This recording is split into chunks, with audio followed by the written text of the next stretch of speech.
Mr. Broudy, hello. How are you? Pete, I am super, super amped to be here. It is 4:45, 5 o'clock. It's pitch black. It's winter. Do Where are this. you? Are you on a nuclear submarine in an undisclosed location in the North Atlantic? Where are you at?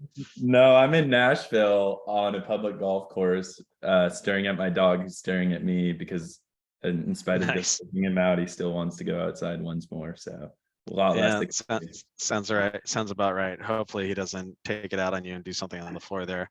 All right. Well, while people are joining here, I'll kind of like welcome folks. So hey everyone, welcome to Modern Sales Power Hour.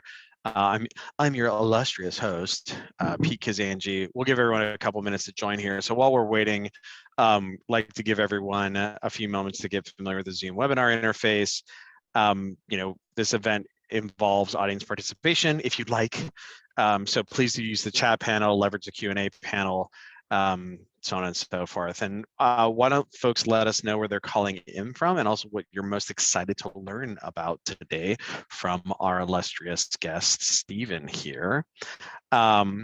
And so, yeah, we can go ahead and get started here. So for folks who are not familiar, Power Hour is hosted by Modern Sales Pros. MSP is the world's largest revenue leadership community for those in sales management, sales and revenue operations, sales development, and the related disciplines.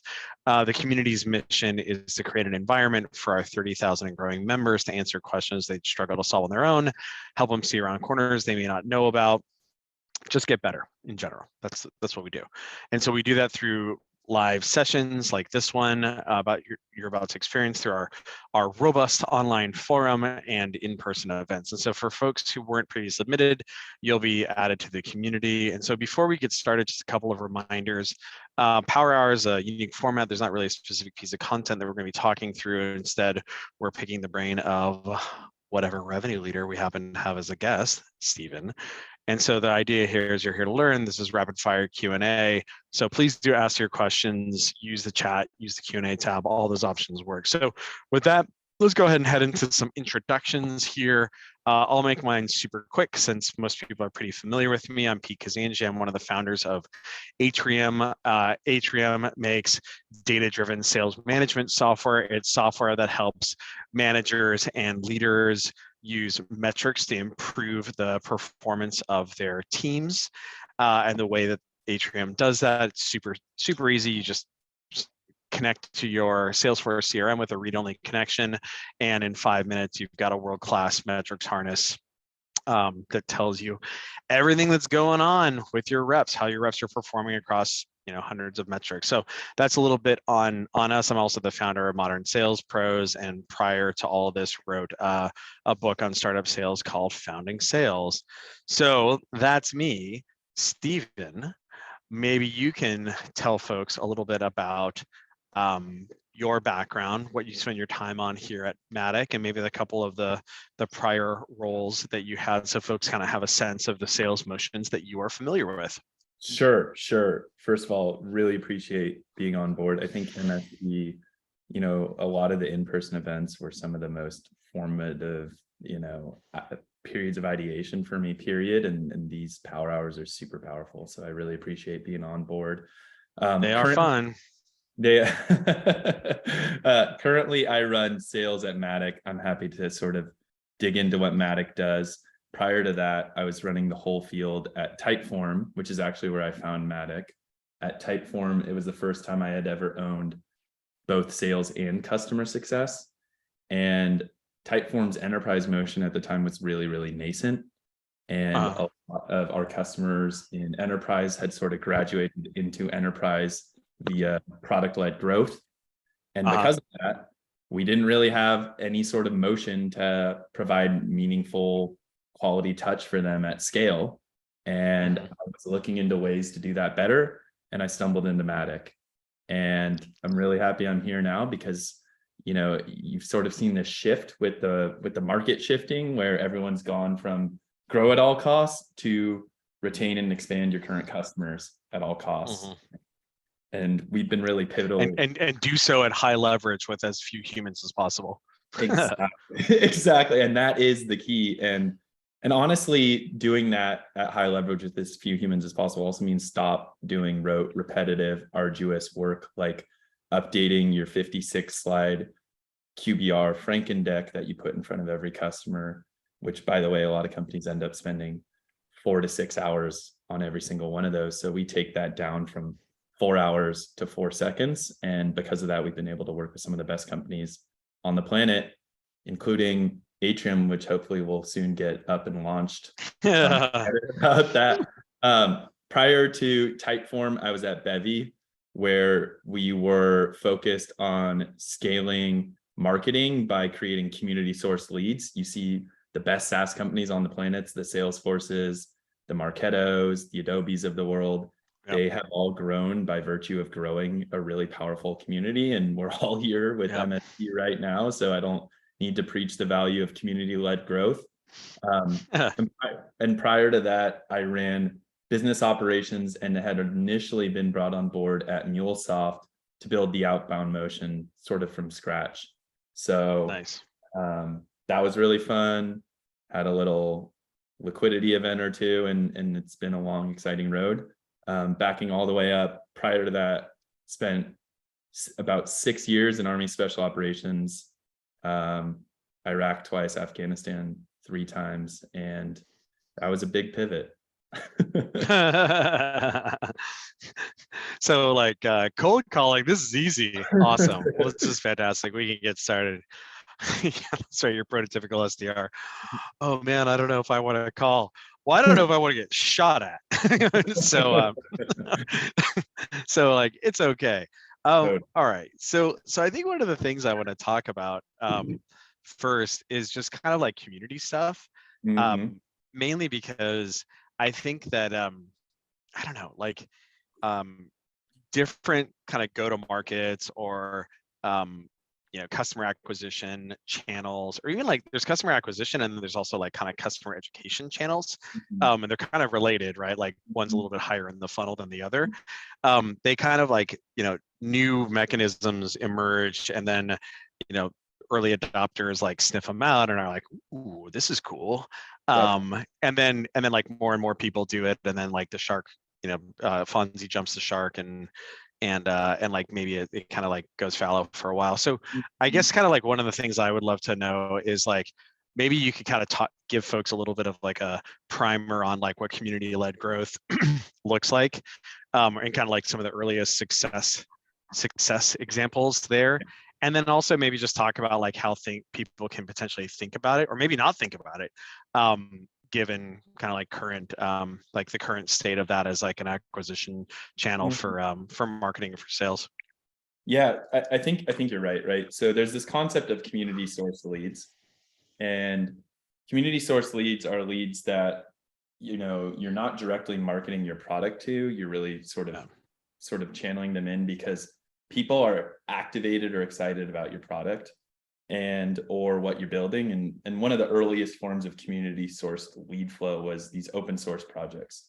So MuleSoft was open source. We had this open source community, and because it was open source, you had a bunch of developers, and developer communities were sort of the original community source lead flow.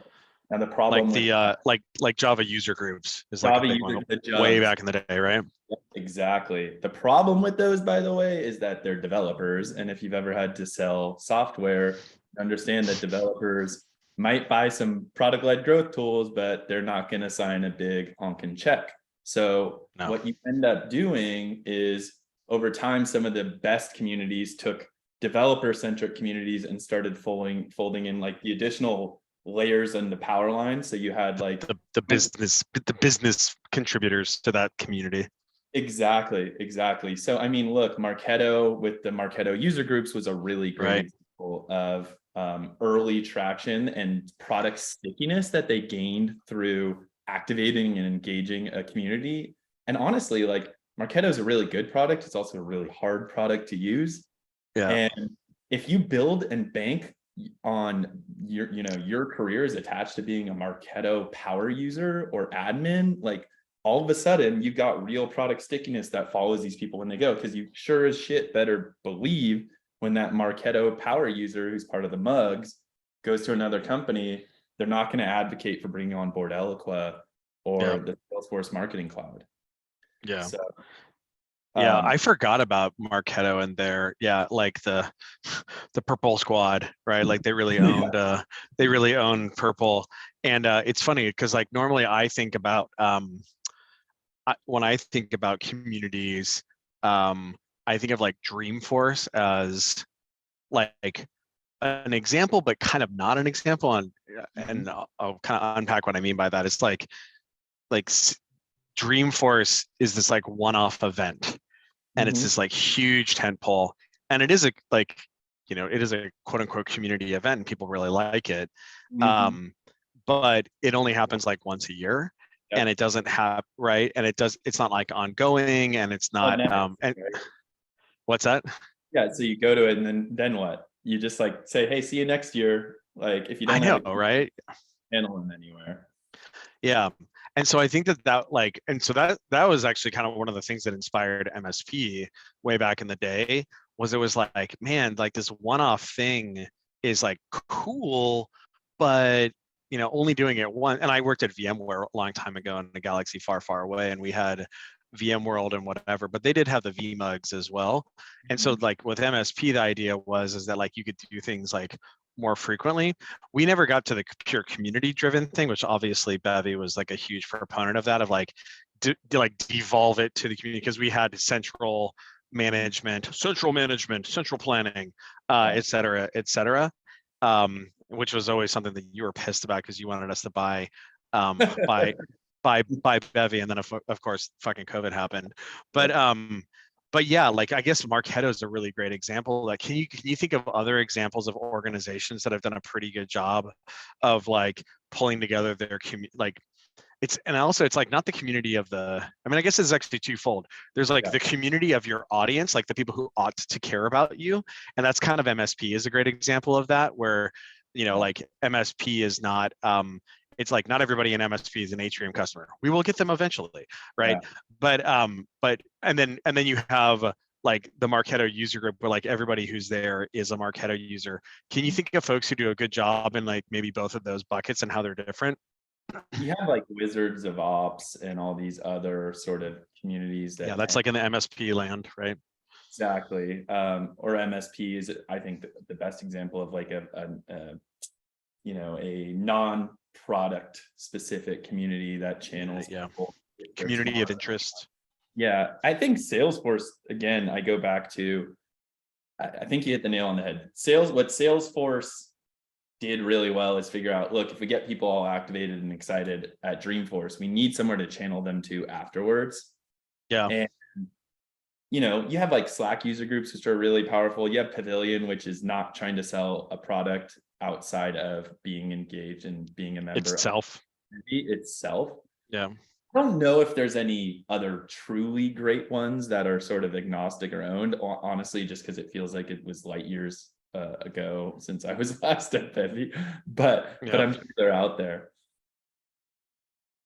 What about organizations that have done a really good job around like actual user groups, like outside? I mean, obviously you saw when you guys sold a fair bit of Bevy, right? What would be some examples of like Slack, I think, was a Bevy customer.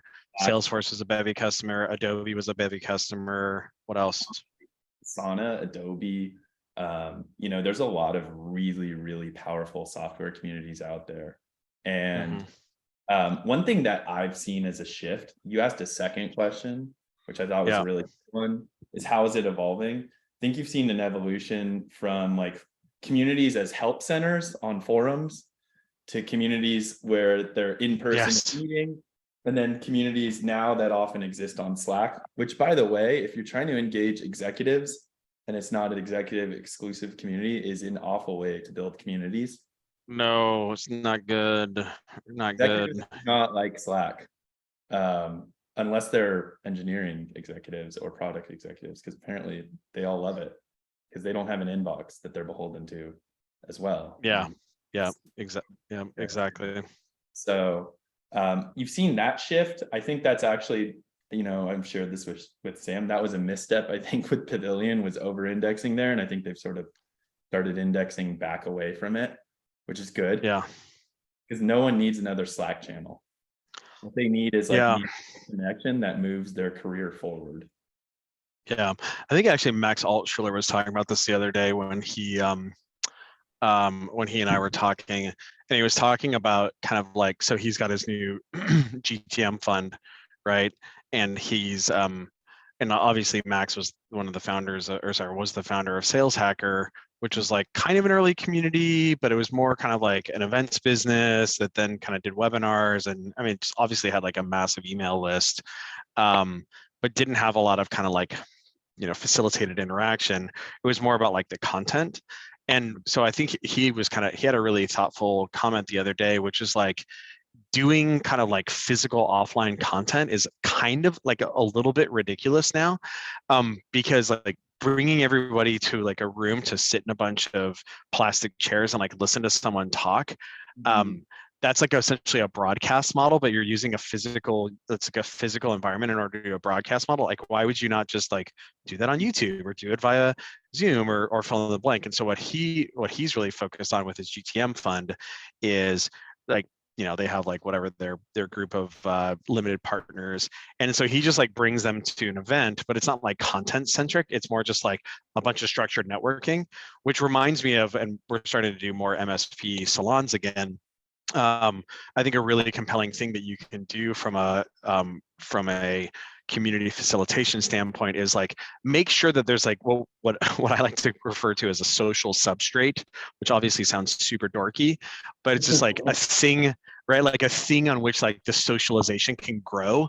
So like, golf is a great example, like a social substrate, right? You got like four people and they're kind of like walking along and like they're chatting, and then you hit your balls and you keep going. Probably Top Golf is a better example of, because you can do like 10 people at once. And so, with MSP, you always had like the round tables. So at least you have something to talk about, but you're not sitting there like listening to someone being broadcast to. And I think that was something that Bevy facilitated quite a bit, if I recall correctly. It was essentially like facilitating those interactions rather than it being like, all right, we're gonna have a panel talk and everyone's gonna fall asleep. Yeah, you often draw people with the speakers, and David Spinks, who's like a sort of community guru. He literally wrote the book on community. Yep. That guy's perspective was always like, have a really, really quick, like 10, 15, 20-minute panel where it's mostly Q&A focused, and then go into curated breakout groups. To your point, like, I think MSP was so valuable because it was curated. You had time constrained sort of questioning. Yeah, shot clock. Yeah, and I was literally just at that go-to-market fund event in Arizona recently. And I missed it. And it was awesome. I didn't realize the social substrate part was part of it. I think we went on a hike one day and someone said it took 30 minutes to get to the top of Camelback if you were really hoofing it. So I did it. And I failed and did it in 31. And I guess everyone else walked and talked to each other the whole time, which I'm not sure how you do that. That sounds like a Stephen Broudy move. First. Wasn't a race, Stephen. Yeah, it was for me. I love it. Well, let's talk a little bit about like layering on a direct sales motion to a PLG. Oh my God, I can't believe you have a Stanley Super Mug. That's so hilarious. What are you, a TikTok influencer? You got two? Wow. Do you have a diaper on or like a catheter? Like, what's going on there? Good Lord. You are a TikTok influencer. You're a Zoom influencer. Yeah, let's talk about like adding a direct sales motion to a PLG, because like that's what you worked on at Typeform. And I think there are a lot of organizations out there that have, right, an Atrium has a bunch of customers that are like this, like Scratchpad's one of our customers.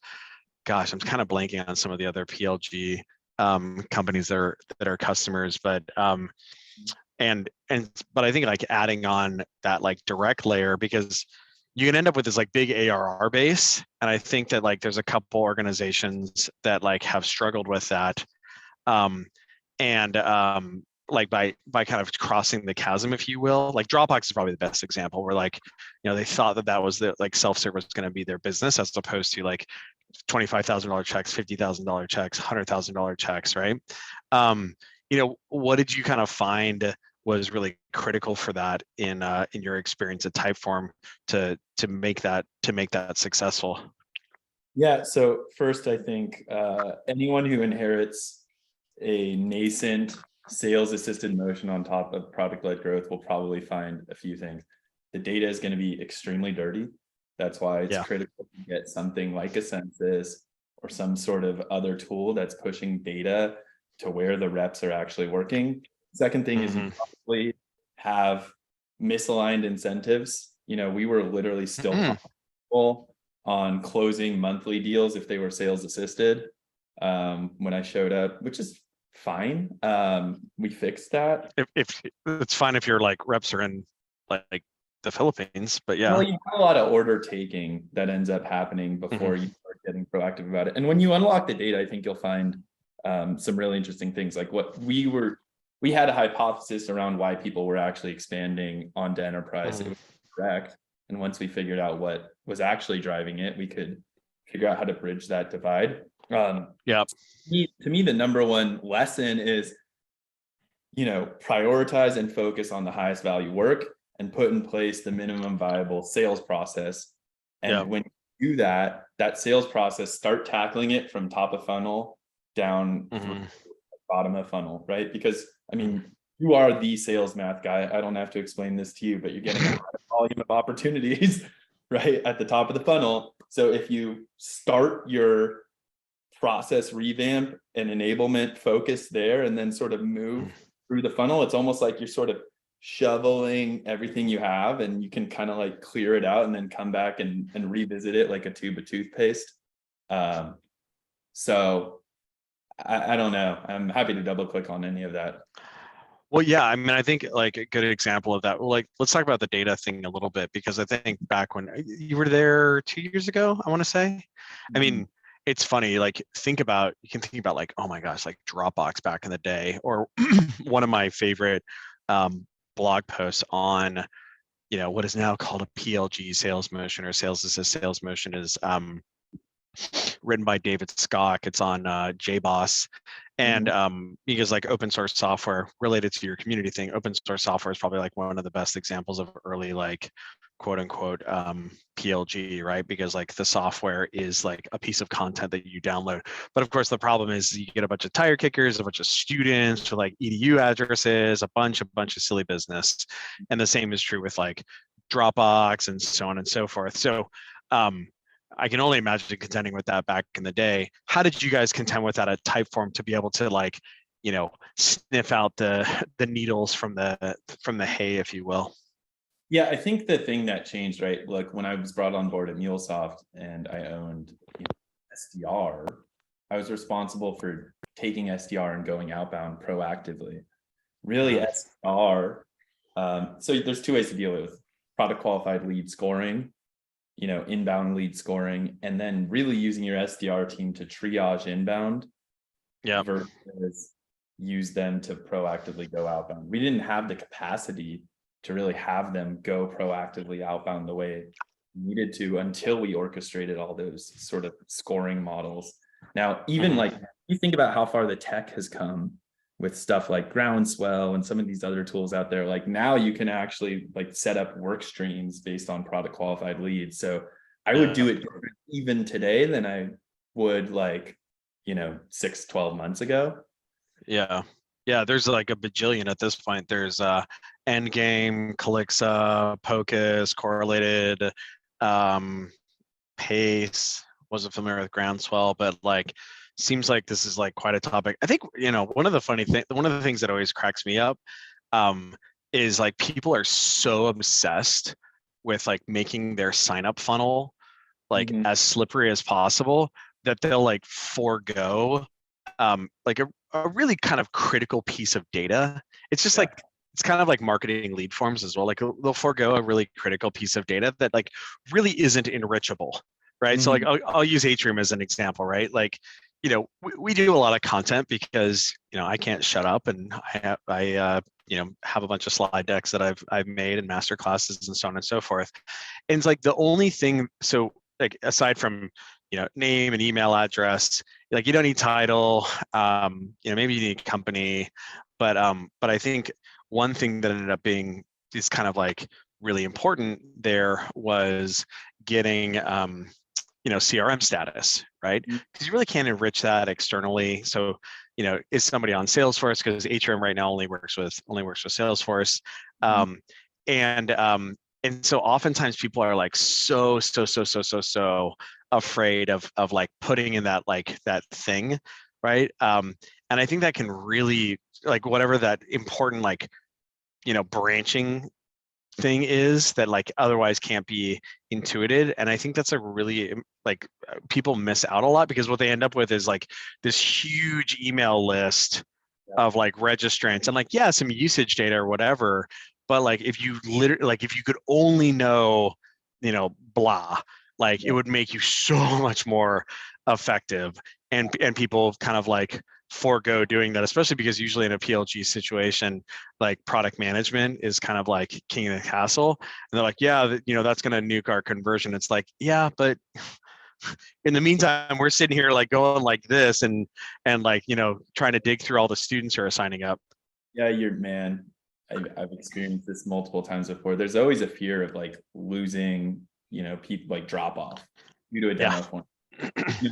I could be wrong here, but when I want to see a demo of something, and I've been in positions from running the whole field to running sales, like I'm going to fill out your whole form. I don't really care. Like the odds of me dropping are very low. Now, maybe I'm crazy and maybe I'm different, but frankly, if you have a fairly binary qualification criteria, put all of it there.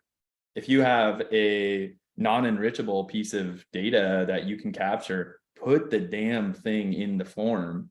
And frankly, like push some of those people away from getting on calls or doing demos, or have them talk to SDRs and have everyone else go straight to an AE. Like time is money. The amount of time that is wasted pushing people who are qualified to an SDR or unqualified to an AE is I don't know, it's highly wasteful, and it's happening across the industry. Yeah. And I think that's where things like Chili Piper are really helpful, right? Because you can just route somebody who's like, I'm a huge Chili Piper concierge homer. I know that Lean Data has an equivalent like combination lead router slash calendar booker. But yeah, like getting it onto the calendar of the account executives versus like having SDRs run around and like try to chase something. When it's qualified is a really powerful way of going about that. It's almost like it's like kind of like an automated inbound SDR, if you will, a little bit, right? And if you can like my buddy Eric Martin used to run sales at Vanta, and they had this amazing outbound engine where they had like a pretty compelling value proposition where like you would just show up to the CTO or the CEO and be like, hey, you need SOC 2 or else you're not going to be able to sell to the enterprise. Like you probably don't have it, and we make it like really super easy for you to get your SOC 2. If that sounds interesting to you, go ahead and book. And they would literally put Calendly links in the outbound email, which like kind of is like a pretty aggressive move if you think about it. But what they were doing was they were just like, just the volume of outbound crossed with the fact that the message was like pretty solid.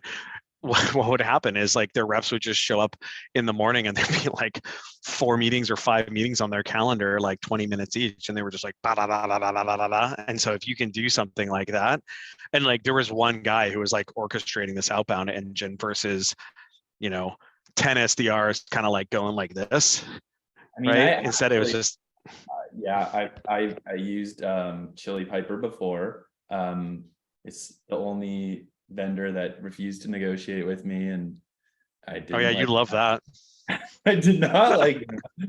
And I literally got to a place where the AE in EMEA was begging me to hire another AE, which has never happened before, but it had happened. It had never happened before. It's since happened, which is nice. And I think you're right. When you're routing the right people to AEs and they're literally drowning in meetings, it's absolutely, that's sort of nirvana.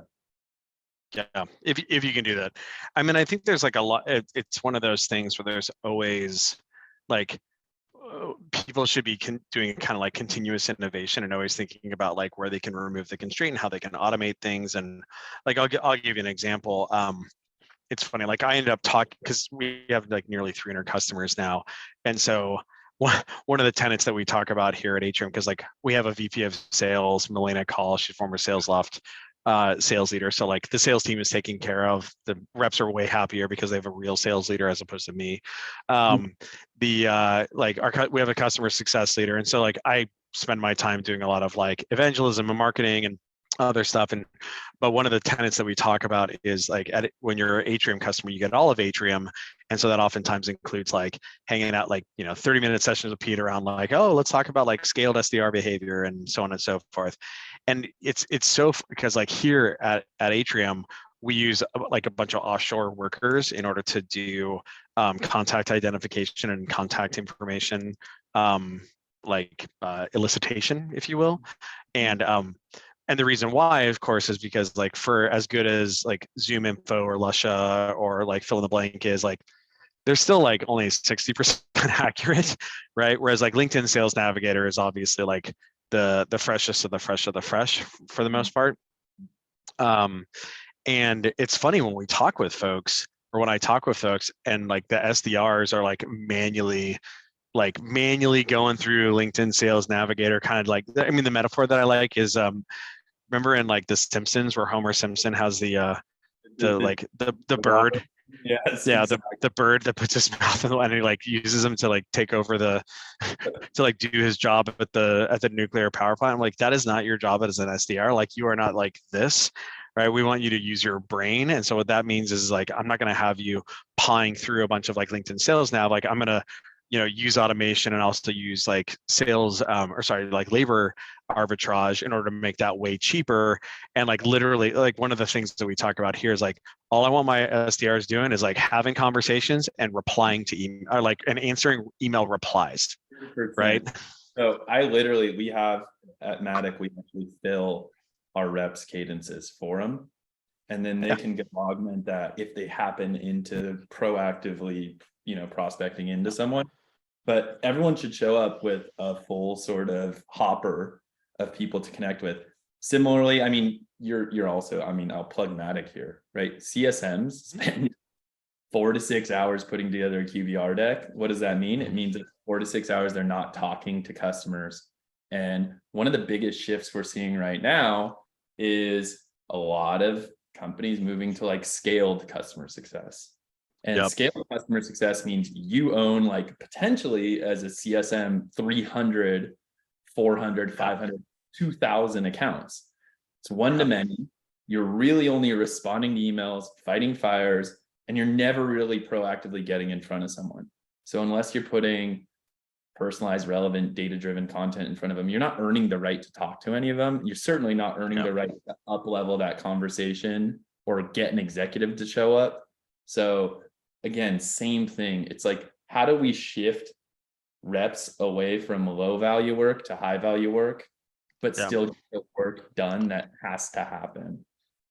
Yeah, exactly. And I think to your point earlier about like data, like getting the data tight, I think one of the kind of key enabling things with things like Matik, like you can do it from an outbound standpoint, like I know that Jeremy Donovan quite well, and Jeremy always talks about like scaled relevancy, and I think that like there was a head fake back in the day. Sounds like you guys are using SalesLoft because you use the word cadence there. You're such a homer. I love it. I think the notion of personalization was like a little bit of a head fake, where people thought that they like SDRs were in the business of like being stand-up comedians on the keyboard or whatever, versus because like what we're in the business of doing as sellers is like identifying people who have pain in the market, right? However we can, like using external signifiers, and then getting a message in front of them that like hits their retinas and like goes into their brain, and they go, oh yeah, sure, right? And so like the fact that if I can do that in an effective way without having to comment on the fact that your Hawaiian shirt looks fantastic, and is this like the 600th day or the like 1,000th day that you've been wearing a Hawaiian shirt in a row, but instead like I hit you with a good message like, hey Stephen, it looks like you hired three account executives recently based on what I see on LinkedIn. curious to understand how you're tracking the health of their ramp. Oftentimes sales leaders really struggle with that, and it's a really nervous thing. When you get to like month 3 or month 4 and you're not sure that that person's like on their merry way, tracking leading indicators ends up being really powerful there.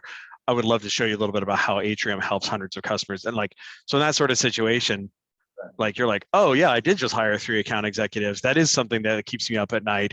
Cool, I'm going to reply to this.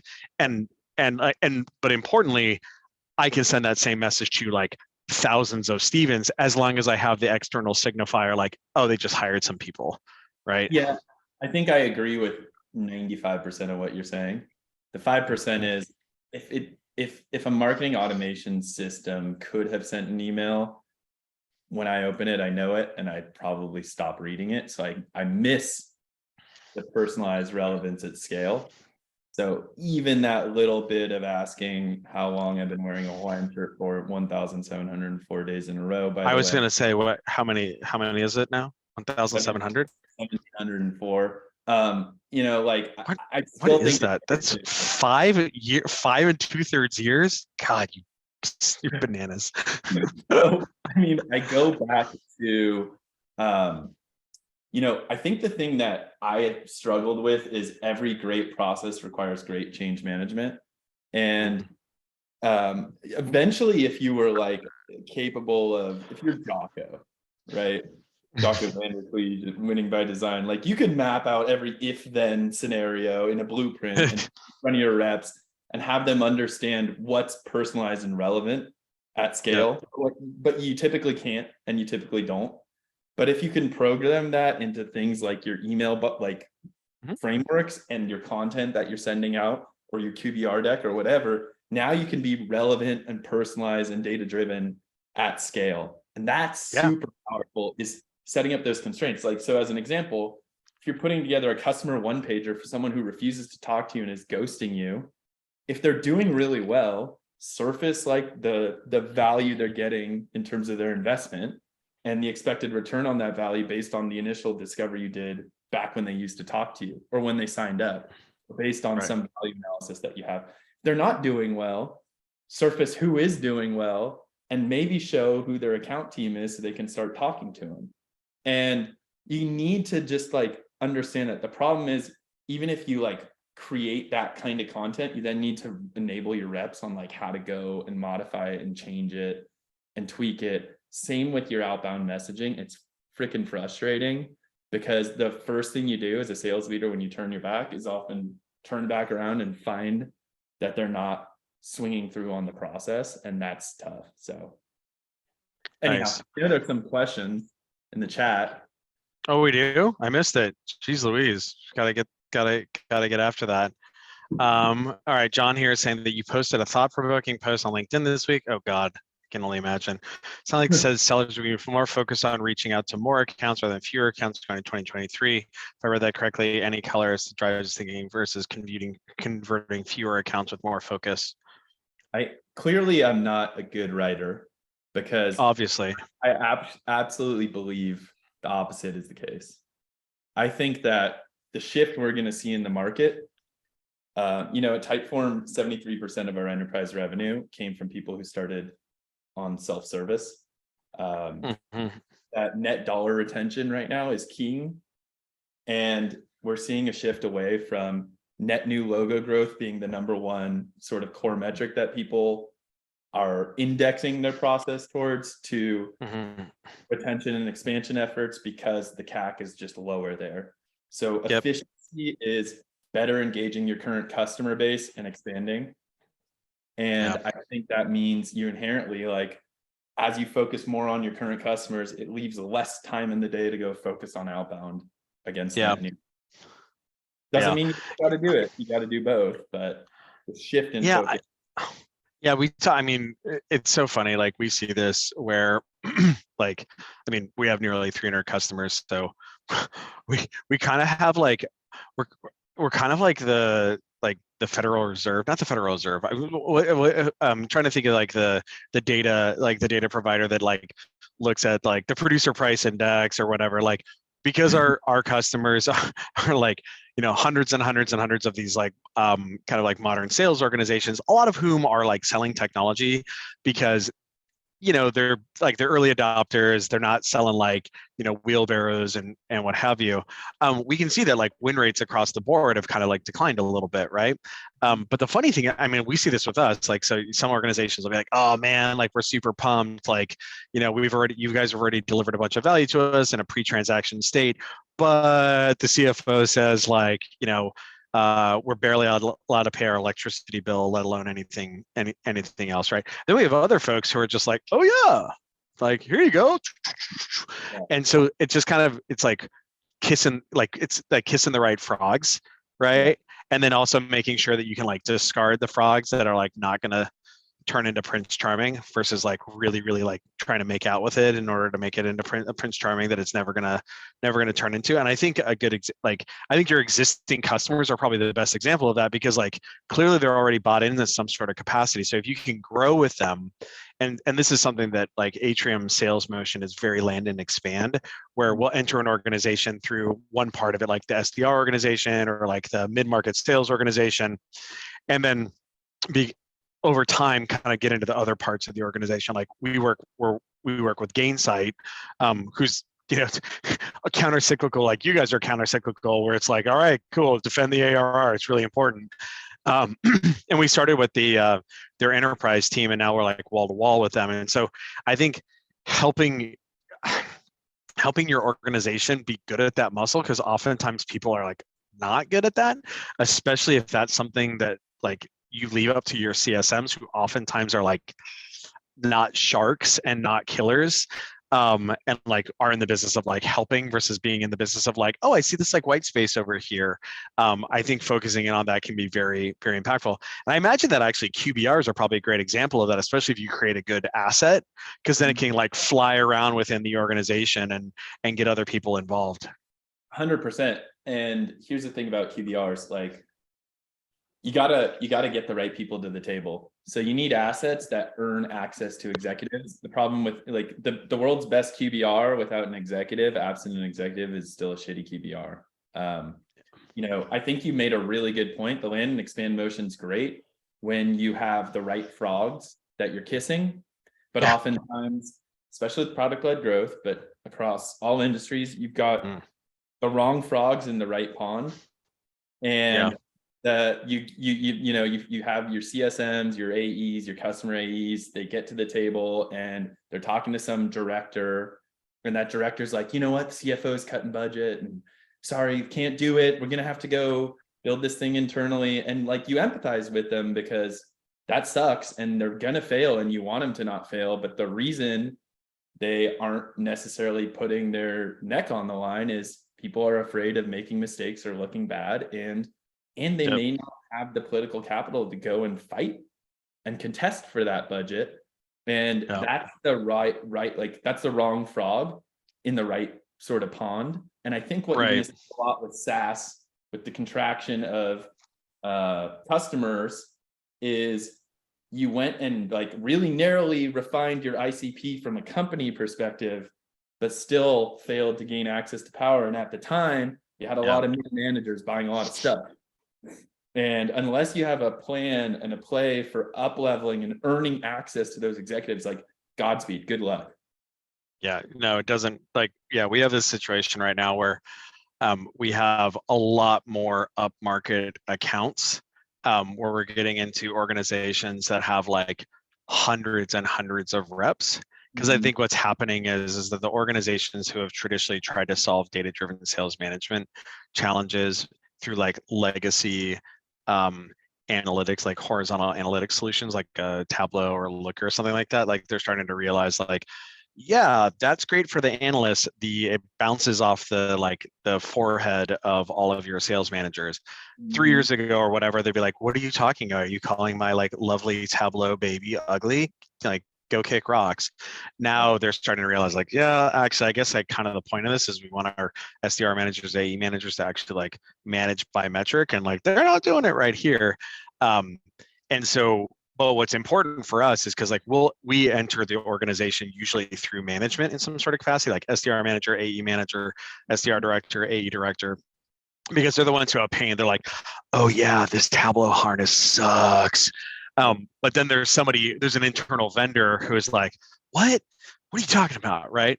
And so like making sure that we partner really closely with sales operations or revenue operations, who's usually the responsive, like has historically wanted to do a good job of providing that, but have been limited by the existing tool chain. um, so now we're like, hey, this is great. We're your buddy. You know how it's like really infuriating that you guys make all those assets and dashboards or whatever, and they never get refreshed. Nobody actually consumes them.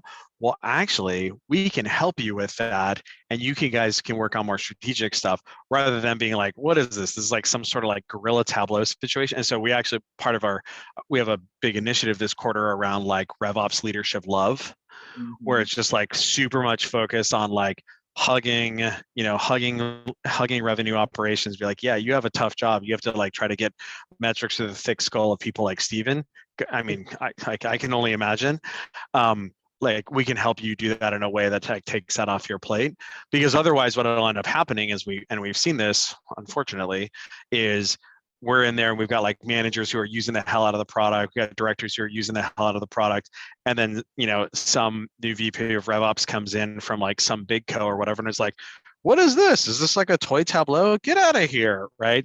And then the managers like freak out, like, maybe they turn, the managers freak out and they're a win back, but like, we'd rather not even have that situation. So like making sure that you're tackling the hell out of that person. And so one of the things that we do is we use our QBR decks as that, where it's just like, oh yeah, like we've been tracking all this success all along. Let's go ahead and talk about, we call them VBOs, verified business outcomes. Like, let's go ahead and like review all the screenshots of all the behavioral change of your reps, thanks to data-driven sales management. Now it's pretty manual right now, so you're making me realize that I need to get my act together with respect to our Matik implementation. But like using that asset can really get you access to those folks. Yeah, look, man, when I ran BizOps, one of the things I had to go do was run these like demand gen readouts out of Tableau. And it was really powerful for getting executives bought into the fact that, hey, we got a stage 3 to 4 conversion rate problem, but there was no ability to self-serve. So you need access at the rep level to that data. And you can't have one individual holding the keys to the castle. The challenge with RevOps, by the way, is there's a lot of castle holders where Yeah. Great marketers don't care about like getting their sort of name attached to anything they create. I think similarly, like great RevOps leaders like are credit passers, and Yeah. mediocre RevOps leaders often want to like centralize and own everything and hug it close so that they keep getting the pat on the back.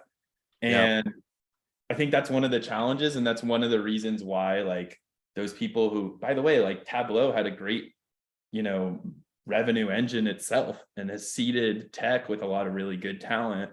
And of course, Tableau, you're going to recommend using Tableau. But when you ask your customers, are you viewing the Tableau dashboards we send you? They're probably going to tell you no, because there's no sort of narrative. Yeah. Yeah. That's very true. I think I'm actually working on a master class right now. The working title for it is, and I don't love it, so I'd love your feedback and everybody else's feedback on it as well. The manager-centric manager-centric sales operations. I don't know if I love that, but maybe it's like a servant leader. I don't know, because like that's the thing that you should be in the business of. Like as a leader, you're in the business of like helping your reps be more successful. As a second level leader, you're in the business of like making your managers be, who is it? Team of teams? Is that McChrystal?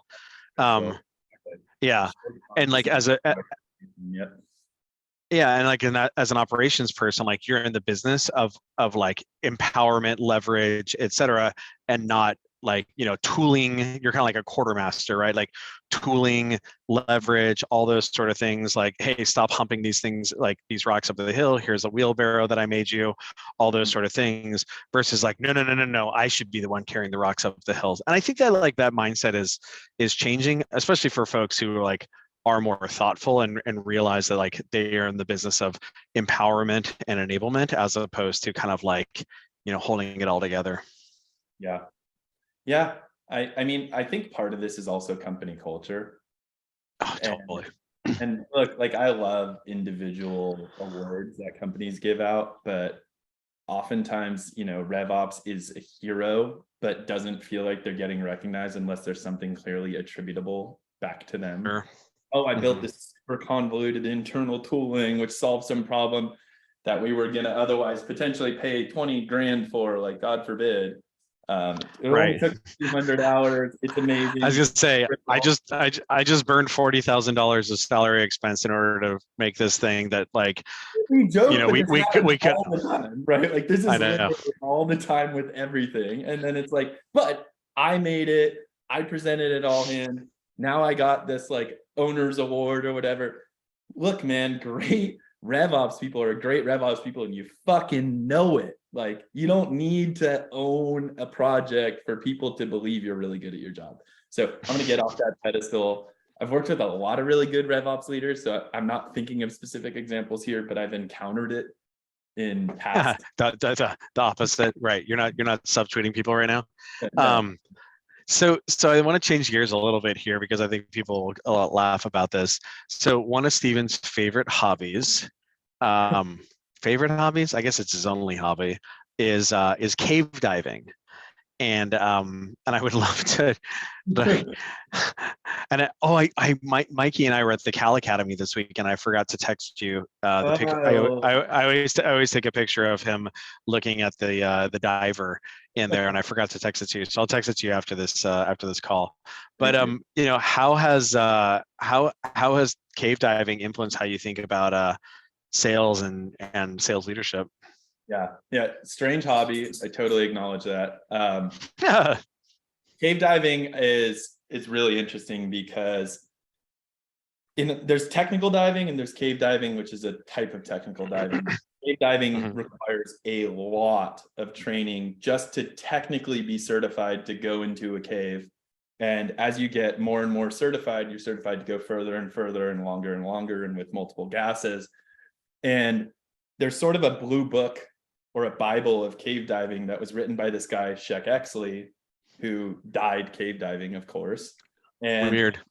he was the godfather of cave diving, and it was written because there was all this accident analysis done on why cave divers were dying. And they sort of came down with like a core set of rules. And the number one rule is seek continuous training. I think it's Mhm. completely analogous or relevant to sales. Like I Mm. continue to constantly implore my team and personally seek as much training as possible. Yeah. You know, go read Founding Sales. I just read Jolt, by the way. I think it's one of the best sales books. I've heard great things about this. Donovan Unbelievable. talked about this. Yeah, a couple of people have mentioned it. Actually, Matt Cameron talked about it. I got to get on this train. Highly recommend. The second one Mm. is, in a cave, someone's either an asset or a liability. Like all cave training, by the way, you basically go in and you can see. Well, you can't really see unless you have a flashlight because it's pitch black because you're underwater in a cave. But on the way Turns out, out. they blindfold you. And then as you get Mm. more advanced in training, they blindfold you and make you actually share gas with the people you're diving with as you're Mhm. exiting the cave, blindfolded. You Mm. come to find out there's people who you want to go cave diving with, and there's people that you Mhm. don't. And you're not going to go cave dive with some stranger. So, Mhm. you want to be self-sufficient on the one hand. I do a lot of solo diving because, I don't want to go to Florida and have to like harangue a bunch of people into diving with me. But when I do dive with people, I go out of my way and over index on surrounding myself with the best people possible. I think when you do the same Yeah. thing in sales, success naturally sort of follows. Yeah. Um, Yeah. Third piece here, adopt a checklist mindset. Oh, This is especially true on rebreathers. This comes from pilots, right? Like you forget to pull the little panel from the engine and you spin it on and you explode and die. Cave diving, like you forget to turn on your gas. I've seen people do it and jump off a boat, and next thing you know, they're either sharing air or they're dying. And Mhm. same thing in the cave. Like if you fail to adopt a checklist mindset, it'll get you killed. If you fail to adopt a checklist mindset before a discovery call, it's probably going to suck. Totally. This is why I'm a big homer for guided selling tools. It's funny, like so we use a cord over here, and and people think about them as like mutual plan software, but I'm actually like more of a fan of them because it's like a checklist, right? Yes. Um, and the and like it's funny, like you have the shared thing with the customer and all that sort of like collaboration, alignment, and whatever. It's like, yeah, it's great, and like you know put assets in there, proof assets and business case and whatever. But like honestly, like as reps, like sales is complicated, right? Like especially if you've got a mid-market motion or whatever, there's like a bunch of like branching and so on and so forth. And so like kind of, I mean, I guess like cave diving is maybe a little analogous to this. Thank God I've never been cave diving. It's like if you lose where you're at, like it's a problem. Like Yeah, where am I exactly? Like you have to know where you're at. You have to have that situational awareness. And so kind of like knowing where you're at in the checklist, I think is really powerful to make sure that that doesn't happen. Because I've seen it with reps where they're just like, and I think like Happy Years is probably a great example of this, where it's like, oh yeah, like they're totally gonna buy. It's like, cool, where are you exactly, right? Like, have they validated that they believe they have the pain you solve? Have they validated that they believe that you can uniquely solve it? Like, so are you selected? Have they, and like you can be selected, but that doesn't necessarily mean that they have they have the capacity to buy it, right? Like, so is there a budgetary allocation associated with it? Like all those sort of things. And if you get confused about like where you're at in that checklist, they're like, oh man, like they totally think that they have this problem and they love that we can buy it, or sorry, they love that we can solve it. All right, awesome. But like, is there like, does this person have the capacity to buy? I don't know. Cool. You messed that check right there. 100%. Right. You have verifiable gated steps in your sales process that are verifiable. By the way, is your executive decision maker, identified? If they're not a contact role on the opportunity, then the answer is no.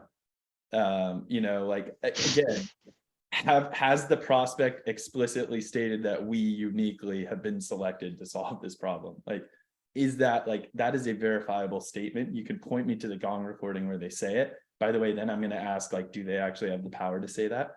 So Right. I think you're spot on. I love guided selling tools. The most interesting one that I would highly encourage everyone to take a look at, because it's freaking badass, is Demo Leap, which makes selling highly technical tooling a lot easier. Yep. Because it guides a rep's mouse. It's scripted. It's really powerful, but you still have the ability to take back control and be in the moment. Do you guys use that? I'm pretty sure that they're a Bonfire Capital portfolio company. Atrium is a Bonfire Capital portfolio company as well. Do you guys use DemoLeaf over there? I'm in the process of scoping out a POC with them because Nice. I want to sort of extract an SE out from any technical POC process. And I don't think we need them because we're not a super highly technical or complex product. Yeah. Back to the question though, the last two, focus on the fundamentals, buoyancy, trim, it's everything in a cave. Like if you touch a stalactite or a stalagmite in a cave in Mexico, your buddies are going to kill you and think you're a jerk. But more importantly, you'll probably stir up silt. And in Mexico, the silt doesn't move because there's no flow. And when the silt doesn't move in a pitch black cave, you can't see shit. And again, going back to, if you can't find your way out, like there is no cave rescue. That's Thailand. That's dry caving. Like there's cave recovery, and that's body recovery. The fifth thing is, when you get stuck, stop, pause, relax, take that tactical pause, unstick yourself. I say that because I see a lot of reps where like, as they get nervous on a call, or if they're stuck, they're just like, they talk at people instead of actually like hit the pause button and take. What do you think about that? Yeah, yeah. It's funny. One of the things our reps, because we sell to sales and sales leaders, we have this like weird ability to do like meta sentences, right? Where like I was talking about it last night with some of our customers we're taking out to dinner, where it's kind of like The Office, where you can like break the fourth wall, where it's just like, hey, I've kind of been monologuing a bit here, and like Chorus is going to yell at me later. Stephen, what's your perspective on this? How are you feeling about like what we're talking about, right? Yep. Like stop talking, stop pressing, ask him a provocative question, etc. Nice. Well, Stephen, unfortunately, we're out of time. This is super fun to hang out. I'm glad that we got to chop it up. Thank you very much for everyone who joined us. Thank you. Next week we have a really awesome guest. It's Ryan Meeker, the VP of Revenue Strategy and Operations at Bill.com. So he was at Divvy, and then Divvy got bought by Bill, and Ryan's a really talented guy. So they're like, hey, you should take over all of our RevOps. Previously, he ran sales operations at Envision as well. So I'm super pumped to have Ryan on. Stephen, good to see you, man. Have a great rest of your evening. Okay. Always a pleasure. Take it easy. Thank you. Appreciate it.